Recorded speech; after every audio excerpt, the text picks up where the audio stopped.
Zambia's social and economic development is heavily dependent on agriculture and mining. This makes the country vulnerable to climate change. Climate change is an idea that you may have heard of. And so today on the program, we'll try and unpack what this is and why we should care about it. Welcome to the second episode of Think 2044. I'm your host, Macpherson Mukuka. And today on the program, we'll be discussing climate change and the Think 2044 campaign. But before we go further in the program, let's take a break.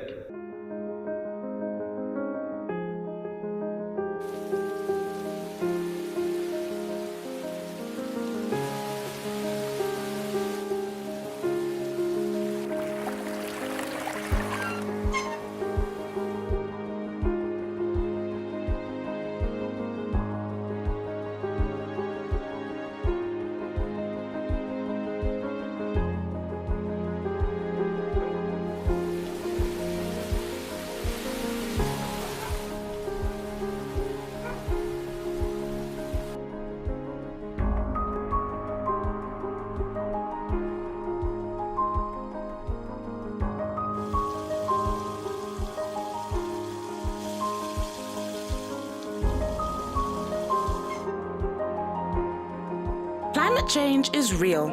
Get involved. Start a green conversation today. Think 2044. Call the free hotline 2044 for more information.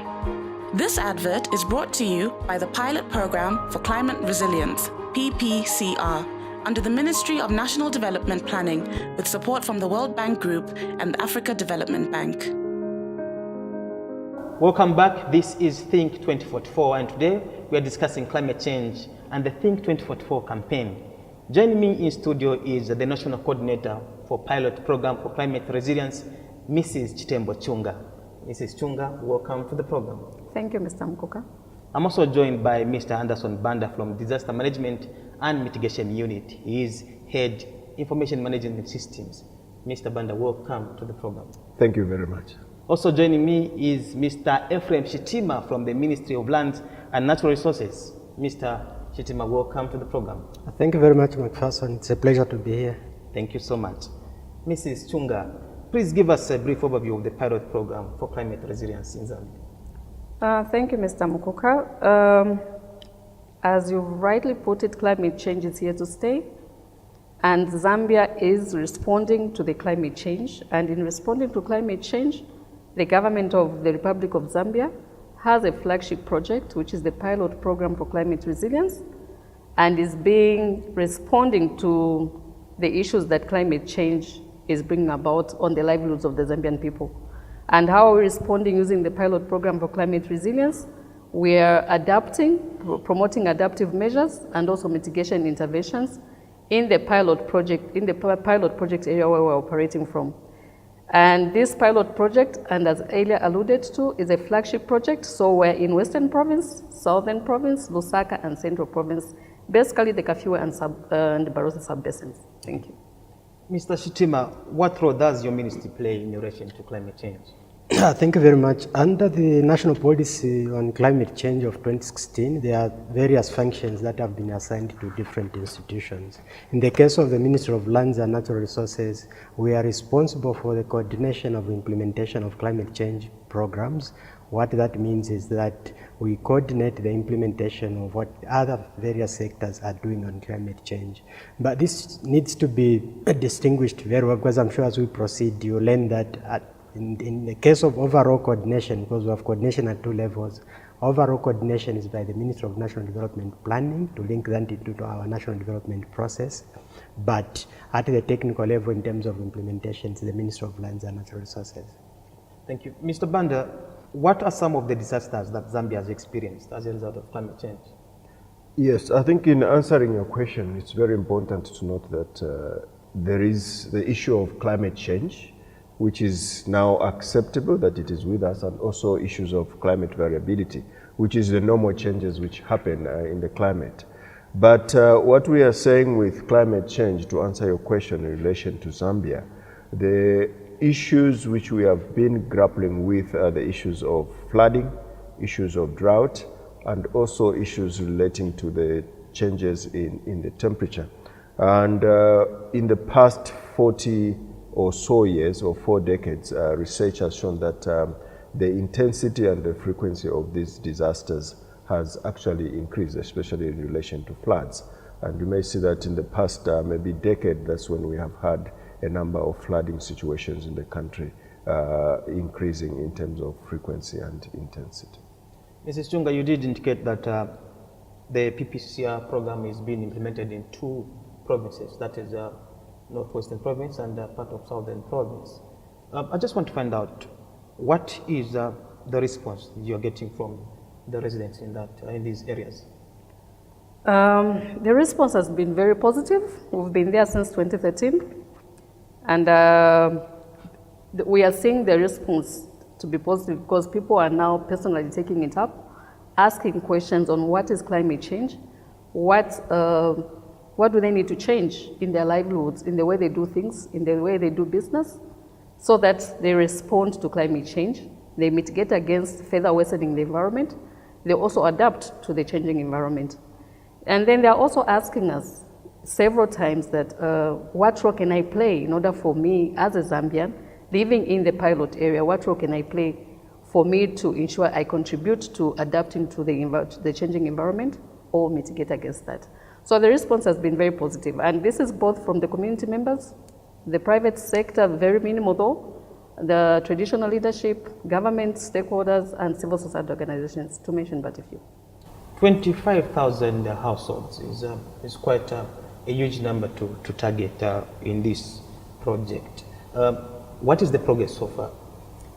So far, we've reached over 10,000 households in the project areas, and we are remaining.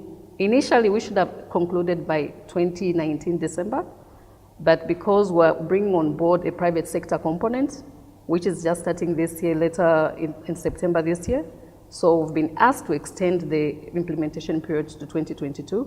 So that is going to make us reach even way beyond the 25,000 targeted. Thank you so much. Mr. Banda, what are some of the strategic measures that the MMU is putting in place in combating climate change effects? McPherson, climate change, just like disaster risk reduction, is a very cross-cutting issue, and it involves a lot of sectors which are affected negatively.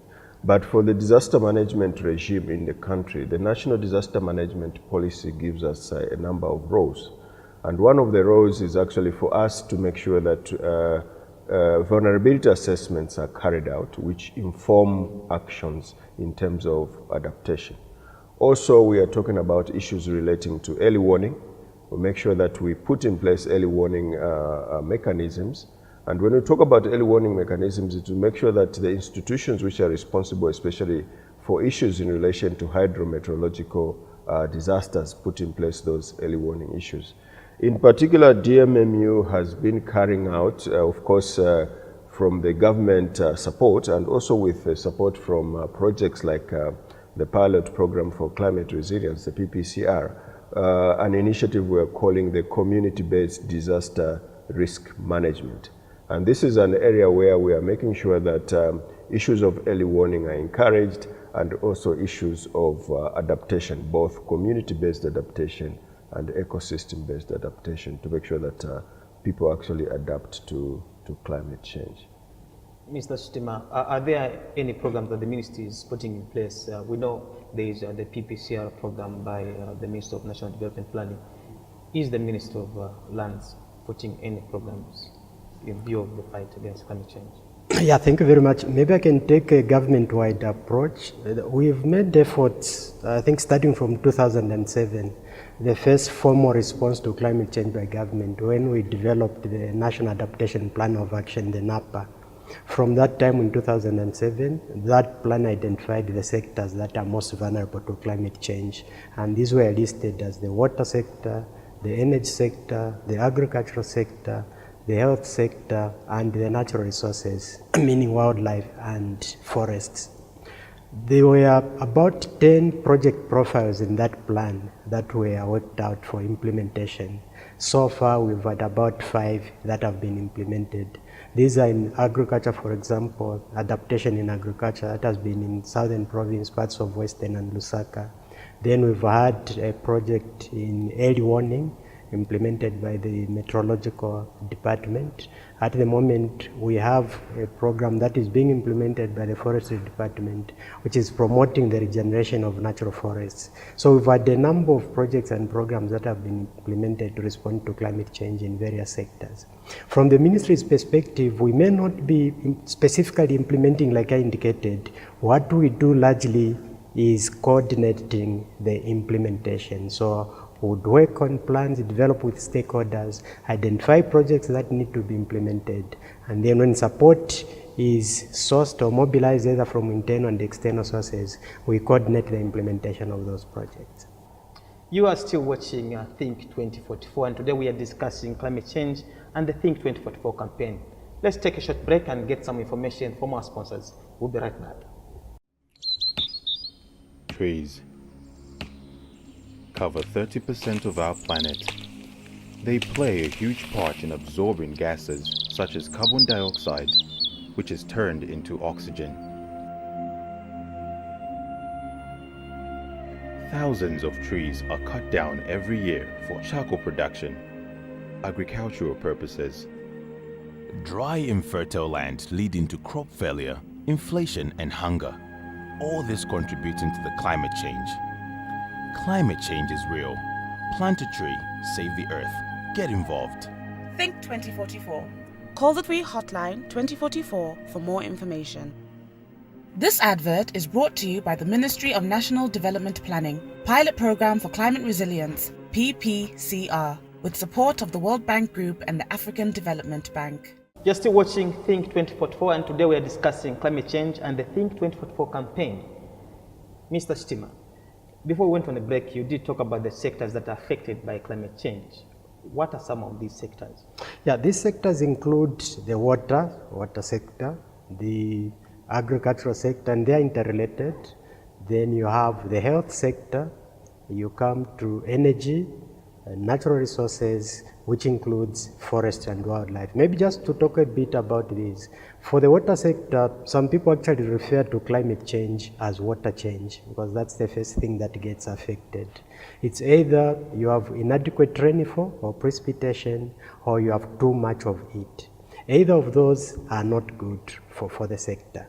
Then for the energy sector, like in our case, as we know, most of our energy is hydropower based. So any change in the hydrological cycle and the amount of water that we receive impacts on our energy sector directly. And I think we had that experience about 2 years ago.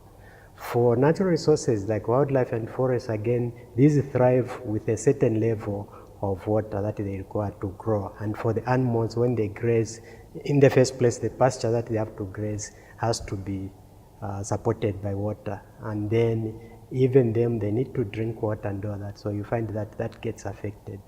Health may sound a bit distant, but it also gets affected in that it changes the factors where they can survive, and it also accentuates, if you look at the waterborne diseases, depending on the water that you have, waterborne diseases can increase. There have been examples of areas that were not malaria infested in the past, but because of the changes in the climate, those become malaria prone. So those are the sectors and some of the direct effects that arise from climate change.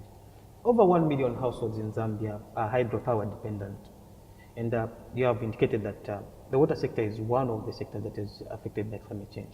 Are there calls by the ministry to ensure that there is diversification from dependence on hydropower, probably to solar? Yeah, I think government as a whole has taken a step to, we can't abandon hydropower per se because we need that in certain areas, and you know it has supported us over the years, it still has the capacity. But the issue is to increase our energy mix, not to be dependent solely on hydropower generated electricity. And so there is a very increased speed in terms of how we are moving to other sources such as solar, wind power, and other renewable energy sources, but particularly solar. I think there has been increased efforts in ensuring that we increase the supply of solar power to households. Interesting. Mrs. Chunga, what is the Think 2044 campaign about?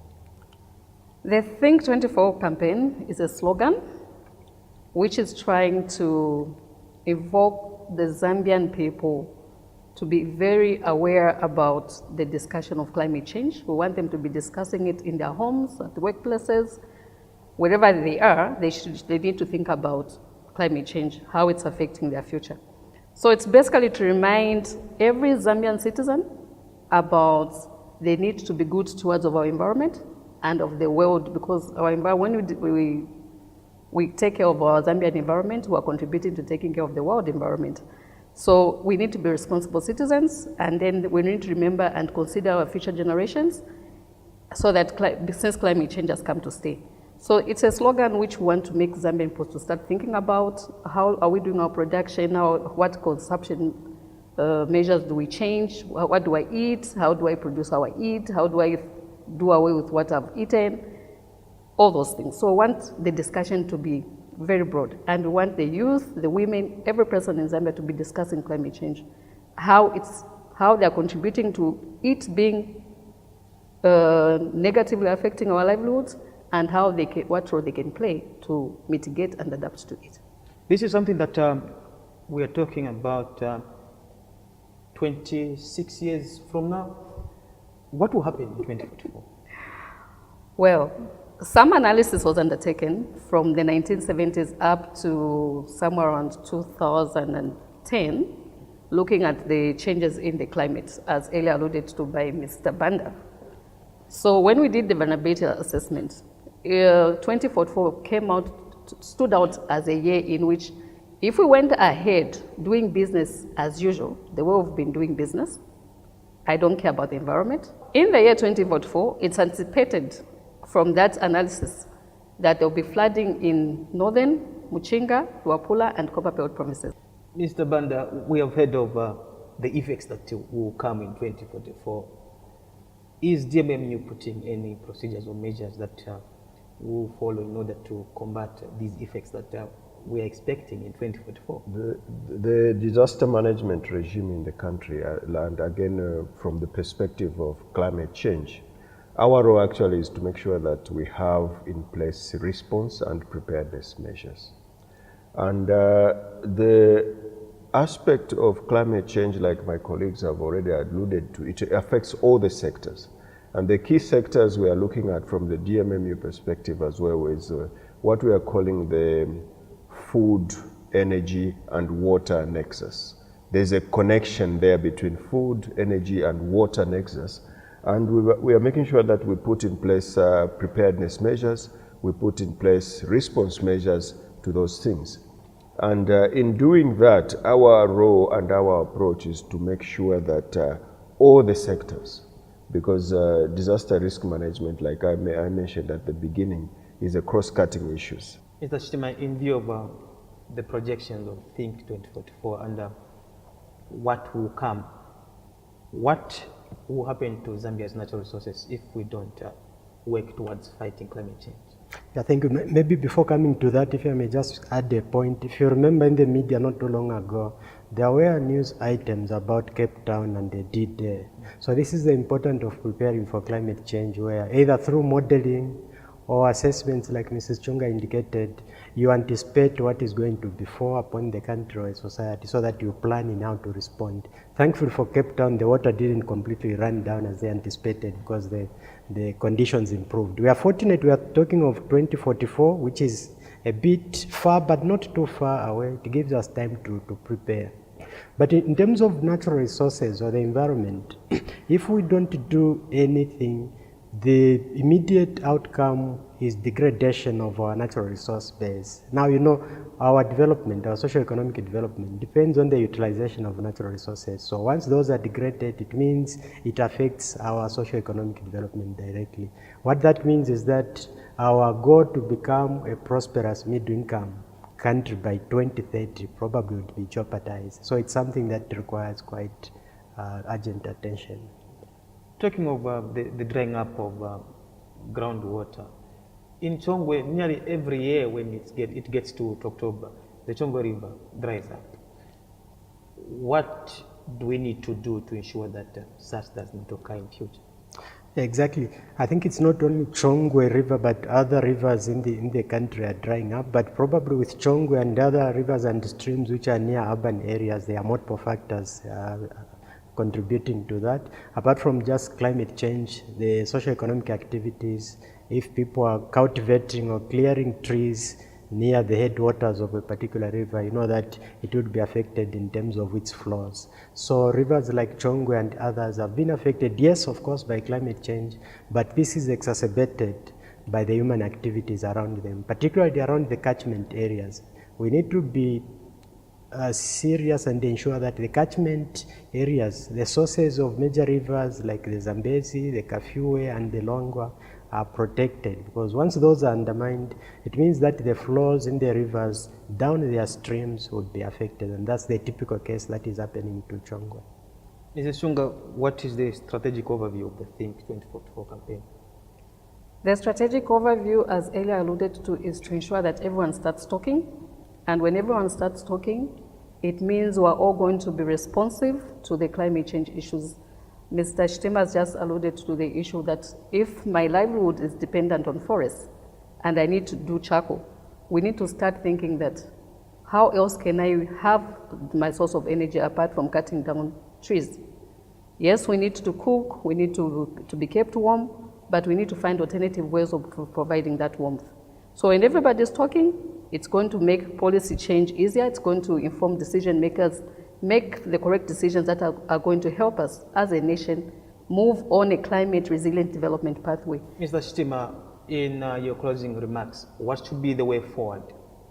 I think the way forward is to ensure that information is disseminated, because people have to respond at the individual and household levels, and particularly in the rural communities, because these are the people who are closer to the natural resources and all those that may be heavily impacted. So the dissemination of information, packaging, and ensuring that this information reaches the people who need to respond on it is important and can't be overemphasized. Great. Mr. Banda, the way forward? The way forward, like my colleague has said, is for us to make sure that we have enough information. Climate change is a global problem, and it should be tackled at all levels, at global level, national level, and at community level, to make sure that we create resilience for the communities out there as the livelihoods are being affected negatively. Mrs. Chunga, your closing remarks. Thank you so much. For us, the train has left the platform, and we are glad that the Think 24 campaign has started off, and we want everybody to be talking, and especially we want the women and the youth, because they are the most highly affected by the climate change, and if they jump on board, we are glad. As Mr. Shitima earlier alluded to, we will try to unpack the adaptation, what it means, and mitigation, so that everybody understands what this is, and so become more resilient, and make sure that the Zambian climate resilient development pathway is attained. We want to thank very much the people that we collaborate with, the various organizations, that is government line ministries and the various agencies. We wouldn't want to mention one by one, we may miss out one, which wouldn't be so good. But we also want to thank the provincial administrations in the 4 provinces where we're working, and the districts, the traditional leadership, and to thank most sincerely also our financiers, the funders, the World Bank Group, the African Development Bank, and the Nordic Development Fund.